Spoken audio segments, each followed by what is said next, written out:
En este video vamos a platicar sobre lo que son las llamadas 5 solas de la Reforma Protestante. Lo haremos desde un enfoque histórico, teológico y totalmente objetivo. Analizaremos por qué surgieron, qué motivaciones doctrinales las originaron y cómo se desarrollaron a lo largo del tiempo.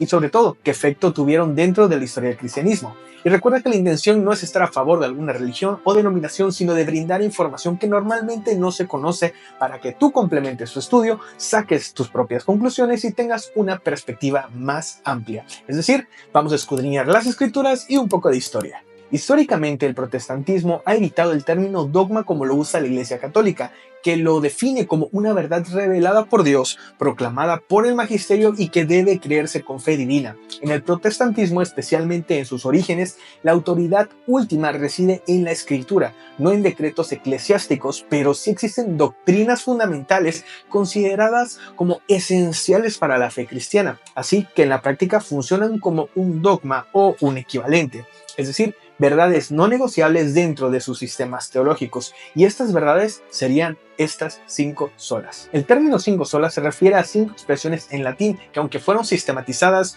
como doctrina mucho después del siglo XVI, resumen los principios fundamentales que surgieron durante la Reforma Protestante. Estas frases son sola escritura o solo la escritura, sola fide, solo por la fe, sola gratia, solo por la gracia, solus Christus, solo Cristo y soli Deo gloria, solo a Dios la gloria. Estas formulaciones surgieron de la necesidad de responder a diversas prácticas y enseñanzas que, según los reformadores, se habían alejado del mensaje original de Jesús y de las Escrituras. Pero si bien estos principios se atribuyen a figuras como Martín Lutero, Juan Calvino o Ulrico Zwinglio, es importante señalar que no fueron proclamados como un bloque unificado durante la Reforma, así que en realidad fue en siglos posteriores, especialmente del siglo XIX en adelante, que fueron sistematizados como un resumen teológico de la Reforma. Aún así, cada uno de estos solas tienen fundamentos en los escritos de los reformadores del siglo XVI. El contexto histórico que surge de los 5 solas es fundamental para entender su propósito. En el siglo XVI, Europa occidental estaba bajo la estructura eclesiástica de la Iglesia Católica Romana, que ejercía una autoridad no solo espiritual, sino social, cultural y política. A lo largo de los siglos se había desarrollado prácticas como la veneración de santos, la venta de indulgencias, la intercesión de María, la autoridad suprema del Papa, entre otras que, según muchos teólogos y creyentes, no tenían una base clara en las Escrituras. Pero además, el acceso a la Biblia estaba limitado a clérigos o expertos y muchas veces incluso en lenguas que el pueblo común no entendía. Así que en ese contexto, Martín Lutero, un monje y teólogo agustino, inicia en 1517 un proceso de reforma proponiendo que la autoridad de la Iglesia debía estar sujeta exclusivamente a la palabra de Dios. Esta idea se expandió con rapidez, fue compartida por otros líderes y terminó provocando una transformación profunda en la teología, la liturgia, la política y la cultura del mundo occidental. Bueno, ahora vamos a explicar de forma sencilla qué significa cada una de estas 5 afirmaciones, aunque en otros videos profundizaremos en cada una de estas. Número 1. Sola escritura. Significa que solo la escritura es la autoridad suprema e infalible para la fe y la práctica del creyente.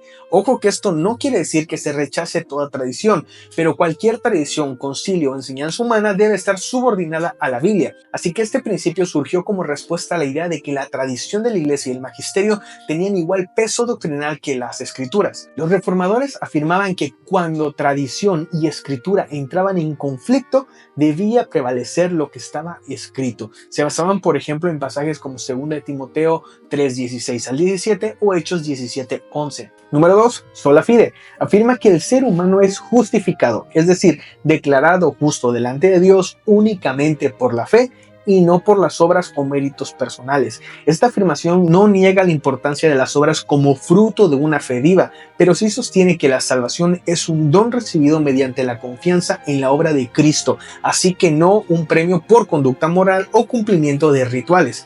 Lutero decía que esta era la doctrina por la cual la Iglesia se mantiene o cae. Los reformadores se apoyaban en textos como Romanos 3:28 o Gálatas 2:16 y sostenían que confiar en obras humanas añadía peso donde solo debía haber fe en lo que Cristo ya hizo. Número 3. Sola gratia. Esta enseña que la salvación es exclusivamente por la gracia de Dios, es decir, no es algo que el ser humano pueda ganar, merecer o comprar, pero se da por la pura iniciativa y bondad de Dios. Así que es una respuesta a la teología que enseñaba que el ser humano podía cooperar activamente con Dios para obtener la salvación. Los reformadores sostenían que debido al pecado, la voluntad humana estaba inclinada al mal y que por tanto la salvación dependía enteramente de la gracia divina. Sola gratia y sola fide van de la mano. Se apoyaba en pasajes como Efesios 2, 8 al 9 y Romanos 11, 6. Así, la gracia es la causa, la fe es el medio, pero ambas excluyen el mérito humano. 4. Solus Christus. Esto significa que Cristo es el único mediador entre Dios y los hombres y que su obra es suficiente para la salvación. No se necesita ningún otro mediador, ya sea santo, sacerdote, ángel o institución, porque solo Cristo intercede por nosotros, según textos como 1 Timoteo 2:5 o Hebreos 7:25. Esto fue una corrección a la práctica de buscar la intercesión de figuras como María o los santos, pero más que eso fue una afirmación contra el sistema sacramental que colocaba a los ministros como indispensables para el acceso a la gracia. Así que en Solus Christus todo gira en torno a lo que Cristo hizo, hace y hará como el centro absoluto de la fe cristiana. Y por último, Soli Deo Gloria. Proclama que toda la gloria es para Dios, solamente para Él. Esta frase responde a una estructura religiosa donde muchas veces se entendía que la gloria espiritual se compartía entre instituciones, líderes o figuras veneradas. Pero los reformadores sostenían que la salvación es por gracia mediante la fe en Cristo, todo esto estaba en las Escrituras, así que no hay lugar para que el ser humano se gloríe y para que la Iglesia reclama autoridad en sí misma. Este principio también impulsó un movimiento cultural enorme donde el arte, la música, la vida diaria comenzaron a orientarse como actos de adoración directa a Dios.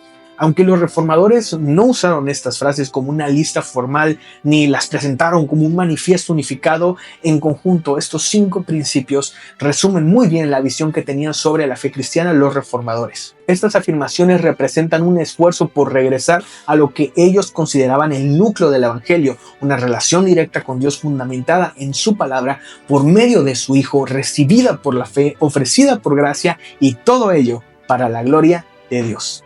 El impacto de estos principios fue enorme. Transformaron no solo la teología, sino también la vida de millones de personas, pero también permitieron que las escrituras fueran traducidas, que se formaran nuevas iglesias con estructuras distintas, que se priorizara la enseñanza bíblica en las comunidades, así que se expandió el acceso directo a la palabra de Dios sin mediaciones exclusivas ni autoritativas.